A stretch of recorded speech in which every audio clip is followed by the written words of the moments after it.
Good evening, my brothers and sisters. Let me welcome you to this evening's presentation of Mango Tree Dialogues, a forum in which we seek to distill the issues of the day, issues that I'm sure that you're interested in as much as I am.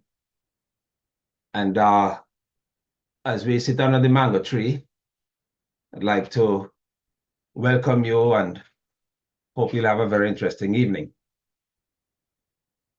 Before I go any further, I would just like to apologize for the last 2 or 3 weeks when the program was not being done.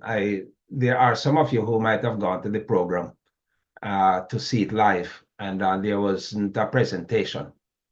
You see, I was in Jamaica in the southern part of St. Elizabeth, and as many of you know, the Hurricane Beryl had hit that region very hard. And so telecommunication capacity was very impaired, just to put it very simply. And we were not able to get to the ability to broadcast. And so we were not able to. So I apologize for that. And I was able to eke out one program one evening, but that was all that was possible. And then on a personal aside, on a sad note, I lost my sister during that, one of my sisters during that period. She was my oldest sister. And, it touched us very deeply. The good thing is that we were able, thank God for the facility that we have of social media, we were able to be in the room with her. She wasn't living in the country, but we were able to Zoom in, and all the members of the family were able to be there and to share with her. And even when my brother did the last rites, and then she passed off right there. So it was a bittersweet moment in that sense. But it was good that we were able to spend those last moments with her. She's gone on to glory, and we give God thanks for her life.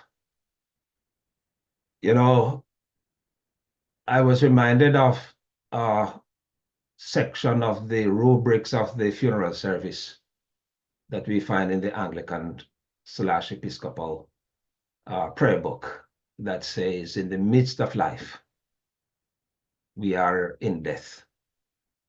And that came to me very starkly. And what it said to me personally is that I knew this before, but it reinforced it, that we should always be prepared and to live lives so that when the time comes, and we never know when we will go, in the midst of life, boom, and we pass on, that we go as good as we can go.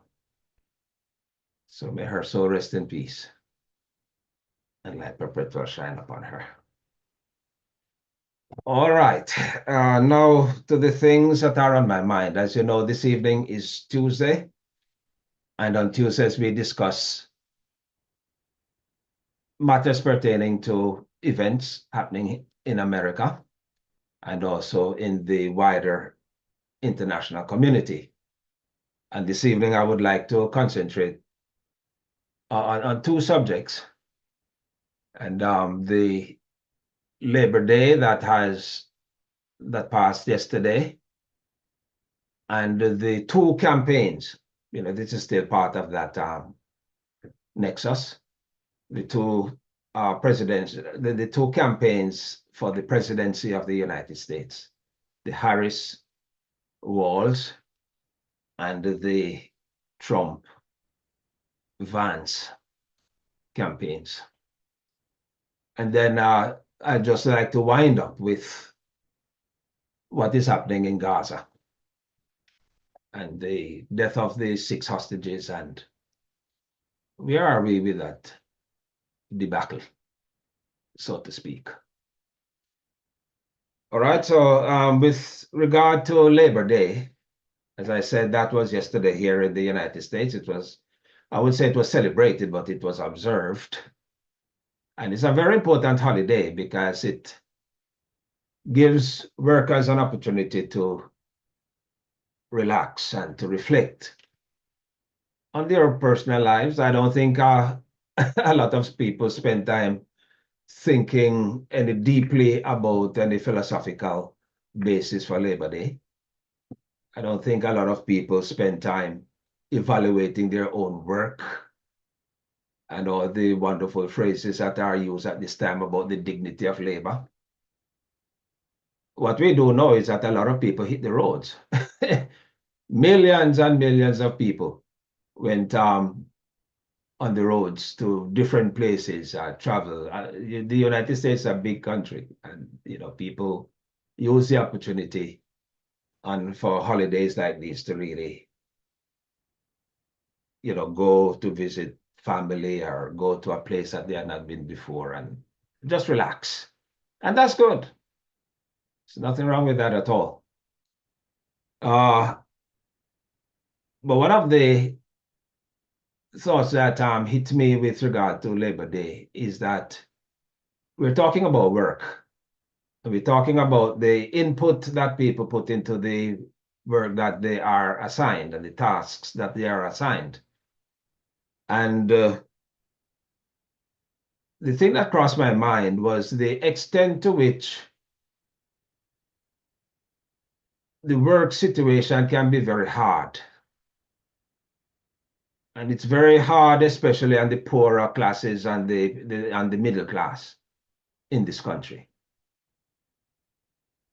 The top echelons of the society definitely have it easier. But it is still a very hard and brutish situation for many citizens who sometimes have to be hitting 2 or 3 jobs just to make ends meet, because there are far too many who are living from paycheck to paycheck. And that's very hard. Just about 1% of the population command a good 40% of the resources of the country, the monetary and other resources. Healthcare is not cheap. If you don't have health insurance, you're in dire straits. And one of the things that has been talked about as we talk about labor is the whole matter of maternity and paternity leave, and also the matter of paid sick leave. Because you will know that there are many companies in this country who they will allow you sick leave, but you don't get paid. They'll allow you maternity leave, but you're not paid. I was doing a very brief survey, and I was very heartened to know for 3 of the companies that I quickly touched upon: Microsoft, Meta, Facebook, and Meta, formerly Facebook, and Amazon. I just quickly glanced through what those 3 companies had as their policies towards paternity and maternity leave. And I was very heartened to know that they do grant, and I would say commendable, maternity leave to their workers. And this is commendable, because it should not be that the workers who have to be working so hard to bring the monies into the coffers of the owners of capital and the captains of industry who are able to live big. It should be that those who work so hard are often not rewarded for the labor that they do. And any self-respecting company, let me put it that way, should not have to wait on government through Congress or through some executive order from the president, or through some state legislation. They should not have to wait on these methods to do that which is right. They should not have to wait on workers to join a union to agitate for these things. It is a matter of decency and humanity that workers be given, these basic things. As a matter of fact, America is is the only one of the industrialized nations that don't have any kind of law or policy generated from government to protect workers in this way, to grant maternity and paternity leave. All the big industrialized countries have it. And this country is still in the backwoods where this policy is concerned. But you should not have to wait on government to do that. Decent companies, self-respecting companies should jump ahead of the game and provide these benefits for their workers if they respect them. And that's where the problem is. They will gouge out their eyes for the last ounce of sweat that they have. But when it comes to adequate compensation and humanitarian considerations, like I just mentioned, they are missing in action. And so that came to my mind, and one hopes that in the future, companies, self-respecting companies, can step up to the plate and do the right thing by their workers. All right, so Labor Day, in a real sense, marks the point at which, in a presidential election year, where the real sprint starts towards the finishing line. You know that the election is in November, early November. And so the two political parties are now geared up and are now sprinting towards the finish. The President Biden and Vice President Harris, they had a campaign in Pittsburgh that emphasized the whole matter of with the unions and so on. You know that the Democratic Party is very strongly union focused.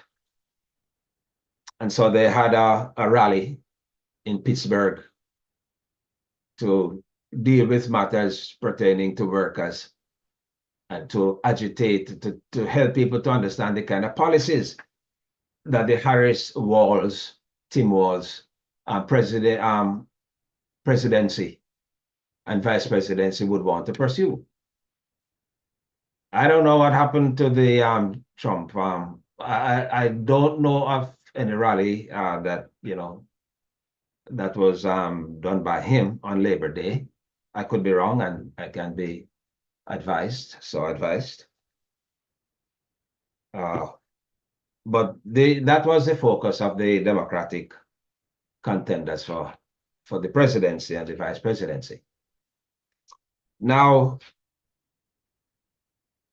we're just about 63 days, as of today, 63 days away from the elections in November. And what I would want to offer a commentary on this evening is the distinct two phases of the campaigns. Two phases. The Harris-Walz and the Trump-Vance. Two faces, two realities. And one of the things that I have been thinking about is the whole question of the personal effects of the two campaigns. What do I mean by this? In psychology, affect refers to any kind of observable emotions that you can see on a person. The affect that a person has can tell you about his emotional state, his or her emotional state. You can have low affect, or you can have high affect, or you can have a blunted affect.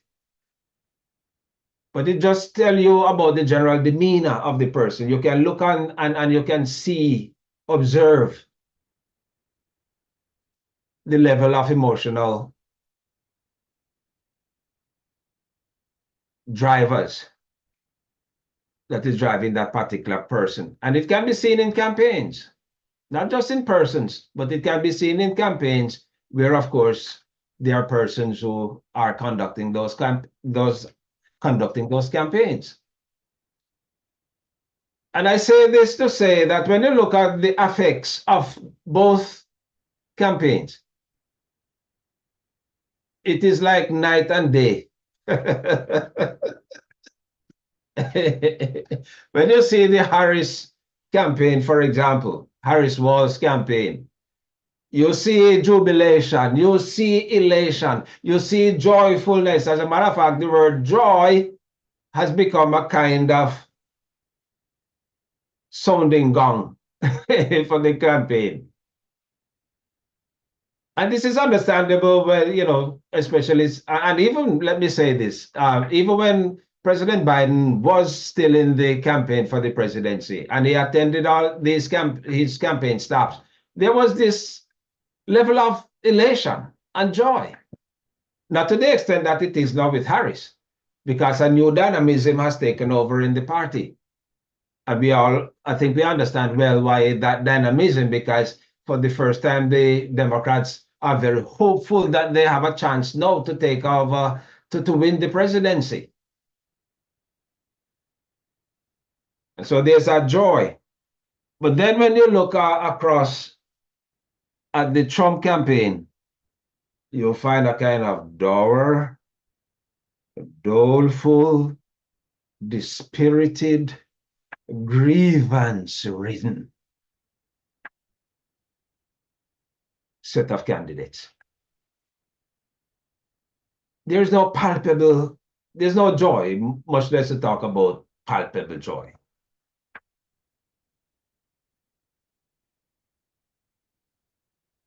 And I get the distinct impression, evaluating the Trump-Vance campaign and candidacy, I get a very distinct impression that there is not a great deal of chemistry between Vance and Trump.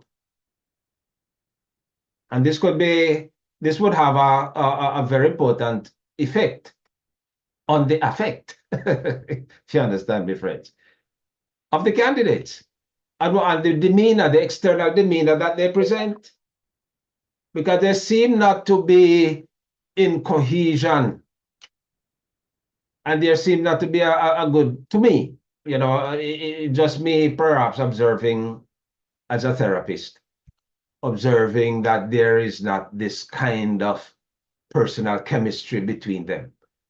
And so there is no joy, there is no way in which one can induce or encourage the other. Vance seemed to be on his own doing his thing. Trump, when he gets on the stump, he says all kinds of vain babblings, very incoherent babblings. And I'm not going to comment on the state of his mind. But when you cannot speak a sentence without drifting off, or when you drift off into places that have no relevance at all to the thing that you're talking about, or you're saying things that no one can make sense of. Your listeners are there, and sometimes they try to cheer, but they don't even know what they're cheering for because they cannot understand the incoherent babblings that are coming from Trump.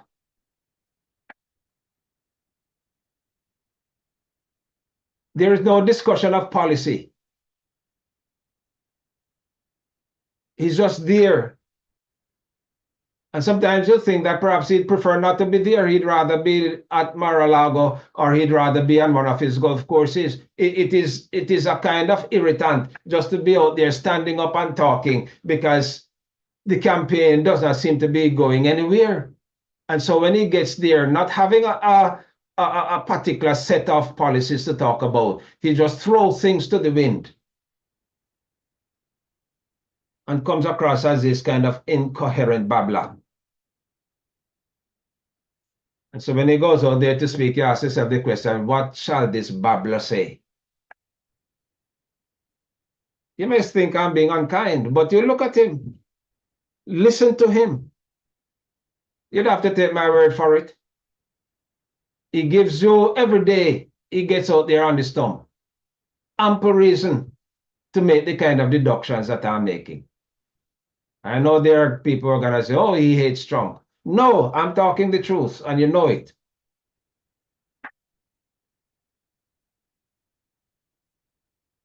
And this is a disservice to the people of this country. As a matter of fact, the Republican Party, having selected Trump and Vance and foisted them on the country, have done the country a tremendous disservice, because they're not there discussing your life or my life or the direction in which they would want to take the country. All you get is a lot of grievance stuff, name calling, bitterness, anger. But what a difference on the other side. There are policy discussions. People say, oh, Kamala didn't say this or say so much about this. When you're on the campaign stops, friends, it is not a time to to dive deeply into policy discussions. That's not the place for it. You talk to the journalists one-on-one, and you can talk policy. You do interviews. But that's not the place. The place for campaigns is to gin up the base and to get the base going. And so you will discuss a few things, or say a few things, and give them a general sense of the direction in which you want to go and the policies that you would want to pursue. But it's not wise for you to think that you can have full-throated discussion of policies. It doesn't work there, so. But at least I give you, Harris and Walz, give you enough to get a sense of where they're going and what they would want to do for you and what they would want to do for the country. Tell me that I'm wrong. Compare their policy prescriptions and directions to the other side. Not even Vance, who is supposed to be an educated man. He's so obsessed with talking about women's issues in the most vile way. And I think that he could have a sense about policy. But is he talking that? He's just talking what he thinks the base ought to hear. And by trying to talk down to the base, he is debasing the base. And sadly, too many of who are listening to him don't even know that that is what he's doing to them. He has no respect for them. Trump is worse. So this is the face of the two campaigns that I'm talking about. On the one hand, you have joy, an affect of joy, of elation, of jubilation, especially among the young people. And on the other hand, you have this kind of,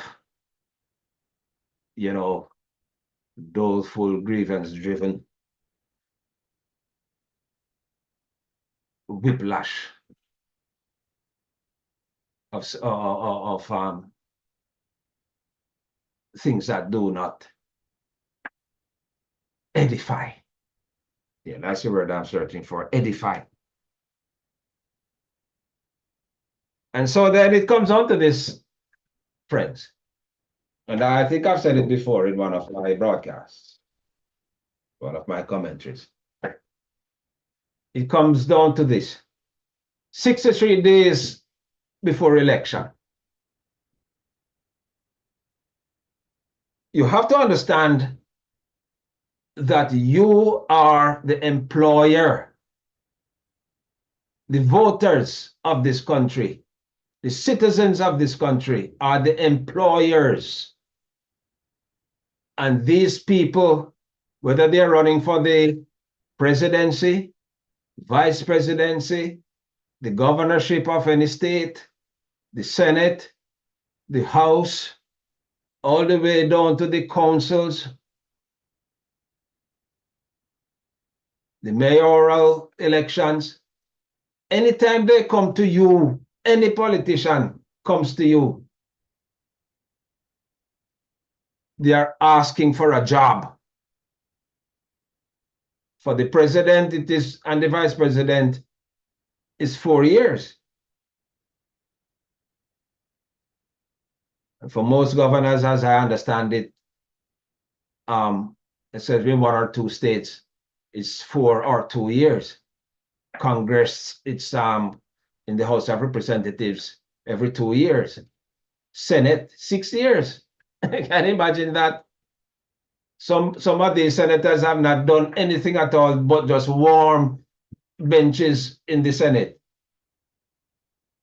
How could you want to put back a man inside here like a Rick Scott, for example? What has he done for Florida? And yet he wants to get back there. Ted Cruz wants to get back there. What has he done for Texas? People must wake up and realize that they are the employers of these people, and they must make a determination as to whether they're going to employ certain people who come to you asking for a job. Some of them that I see out there running, they would not even get a chance to be employed to run a kitchen coop, a chicken coop, or a dog house. When you listen to what they have to say, when you look at what they are proposing, it would rain all kinds of chaos and mayhem on the country. So what I'm appealing to, and all I'm saying is that to the voter, is that it is in your hands. You must know the kind of America that you want. You can put in a certain kind of people inside there, but will you have a democracy? Will you have a situation where women don't have to be worried about getting pregnant in some states?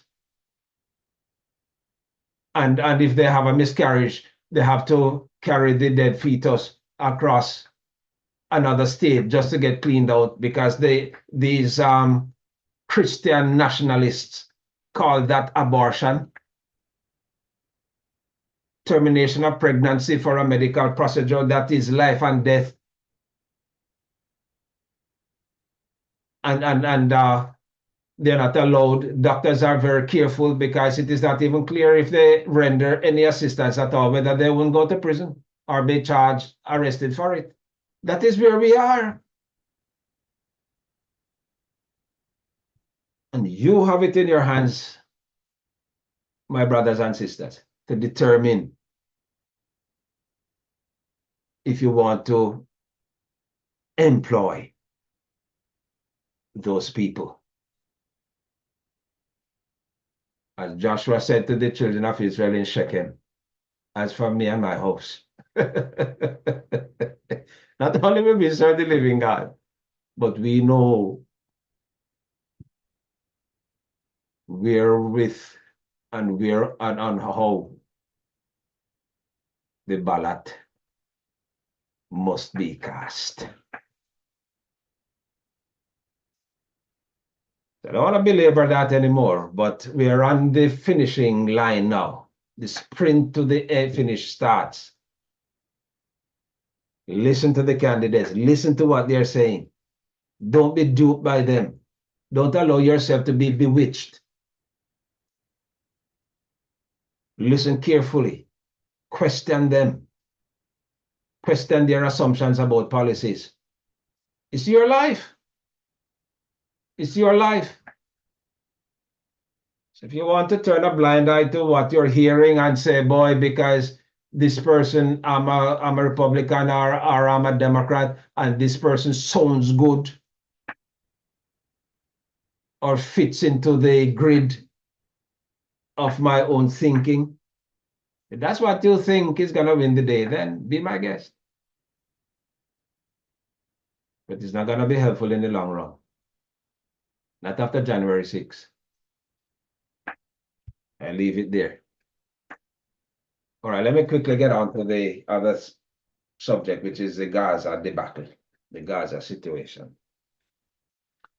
Over the weekend, we got news that 6 of the hostages, they have about 100 and odd hostages still, Hamas in Gaza, were killed. My own assumption is that they might have been killed because of the killing of the Hamas negotiator in Iran. That might have enraged them to the point that they decided tit for tat and execute. Because in that land, that's how that works. Tit for tat, tit for tat. You hurt me, I hurt you. And it's been going on for thousands of years. So not just yesterday or today. But anyway, that aside, the death of the hostages is dastardly. The attack on October 7th by the Hamas on Israel is dastardly. Cannot be condoned by any well-thinking person. But what as I have said on this broadcast many times, when I'm talking about the Gaza issue, what cannot be condoned either is the indiscriminate killing of innocent Palestinians, of which over 40,000 have been killed on one little sliver of land. Most of them children and women and the elderly. Netanyahu has vowed to destroy Hamas, which is a pipe dream. You can't destroy Hamas without destroying a whole population. And I said that from day one. The moment that they were massed on the borders of Gaza to go into Gaza, I said once they go in, it is going to be mayhem and a massive destruction of innocent lives. And that is what has happened. And he's still talking about, after all of that, the destruction of the infrastructure of the country, of the place, and the destruction of human lives. He's now still talking about destroying Hamas.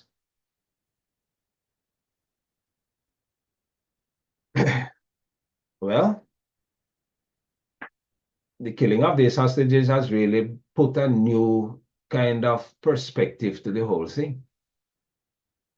And right now, there are thousands of Israelis who are demonstrating against him. And it is very unlikely, in my view, that he may be able to sustain this. And he may have to call elections at some point. But he seems to be digging in his heels, foolishly. He has done a lot of foolish things, but he still seems to be digging in his heels on this. He said something like, nobody's going to preach to him. Well, but he has his motives. And one cannot escape the fact that one of the primary motives that he must have is to stay in power so that he doesn't have to face his day in court, his legal troubles, his own personal problems come front and center.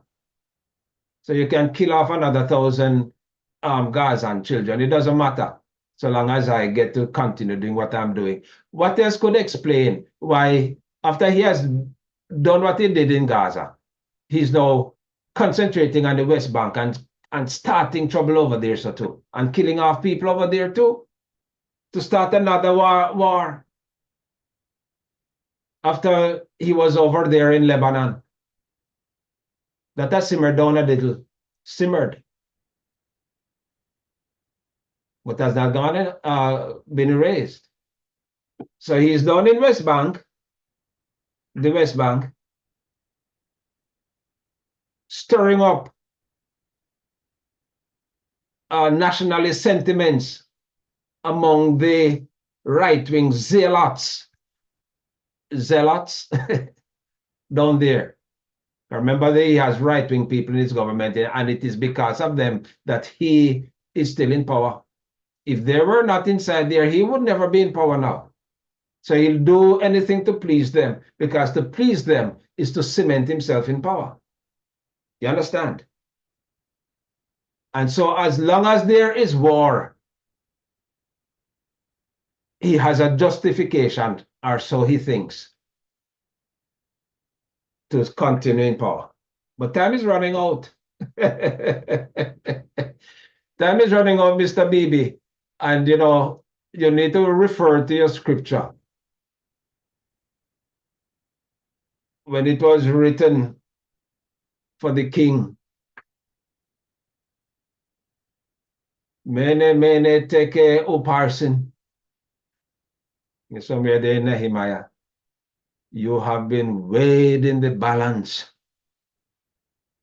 and found wanting.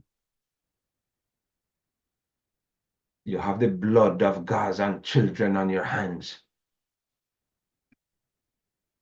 Because that, yes, you had a right to respond.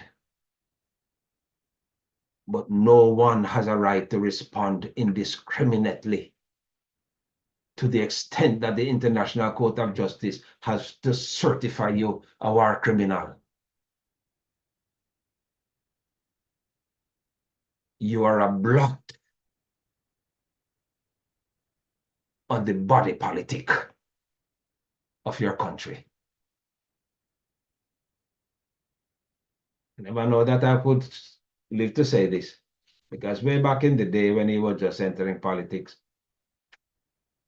I had a higher esteem of him. But all of that has been broken and shattered. And it is not a just motive that he's using. He uses all these canards.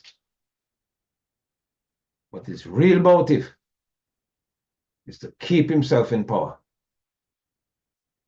so that he does not have to face anytime soon, and somehow to wish it away or to get it out of the way, his legal troubles. Does it sound familiar? Does that sound familiar to what is happening also in this country? But I won't get into that. I think you know what I'm referring to. So that is where we are at. We are at a very serious inflection point. Very serious inflection point. I've never seen the world in so much topsy-turvy and trouble. Not, I can't even talk about Ukraine and Russia and the wannabe dictators like Maduro in Venezuela and other places where people just feel that they must rule over people forever. And if they were doing a good job of it, it wouldn't be too bad. But wherever they have taken over, Kim Jong-un, Putin, Xi Jinping, Maduro, Erdogan,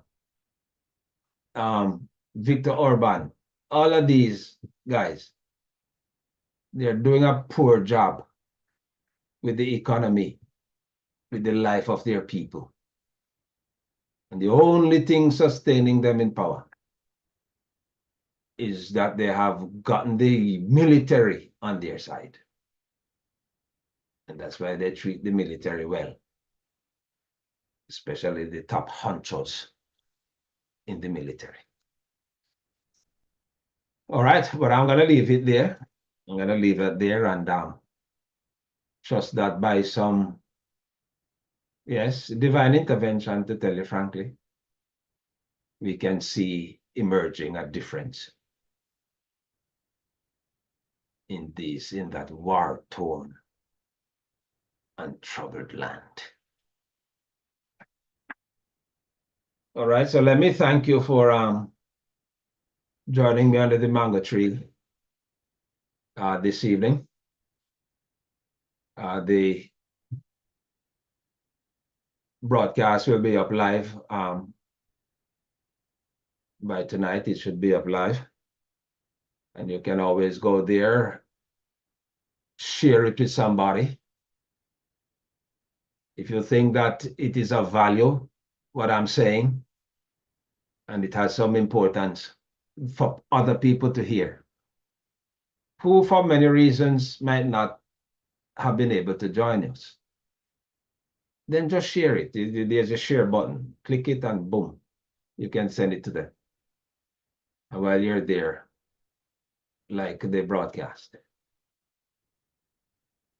and subscribe. Encourage others to subscribe. That is how we keep the thing going. You know it is. All right. So let me again thank you for sharing with me and wish for you a very good night. And whatever you do, walk good. Blessings.